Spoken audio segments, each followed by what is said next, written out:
Hi friends అందరికీ. ఇగో నేనైతే time వచ్చేసి అయితే 6 అవుతుంది. అప్పుడే వచ్చేద్దాం అనుకున్నాం కానీ అప్పుడే ఒక చిన్న మంది అయితే వచ్చింది. కోతులు వచ్చేసరికి ఈ టైం వచ్చింది. ఈ టైం అయింది కోతులకు కొట్టి వచ్చేలోపు. సో నేనైతే బర్రె అయితే అక్కడ కట్టేసిన. చెట్టు కనిపిస్తుందా, అక్కడికైతే కట్టేసిన. బర్రెని అయితే ఇక్కడ తెచ్చి కట్టాలి. ఎడ్లకైతే ఎడ్లు అయితే అక్కడనే ఉన్నాయి, అటే ఉన్నాయి. ఎడ్లు అయితే ఇంటికాడ తీసుకుపోవాలి. ఎందుకంటే మా బావ వాళ్ళు పనికి పోయినాక చిలక దగ్గర చూసుకోవాలి. మళ్ళీ ఇంటికాడ వచ్చి అన్నం కూర వండాలి, ఎడ్లను చూసుకోవాలి. ఎడ్లు పోయి అక్కడ దొడ్డి దగ్గర కట్టేయాలి, తీసుకెళ్ళాలి ఇప్పుడు ఇంటి దగ్గర.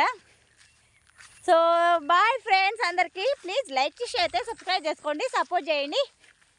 బర్రె కాడికి అయితే వచ్చేసినాం. So bye. మస్తు చీకటి అవుతుంటే ఇటంతా చెట్లే ఉంటాయి ఎక్కువ, అందుకని భయం అవుతుంది.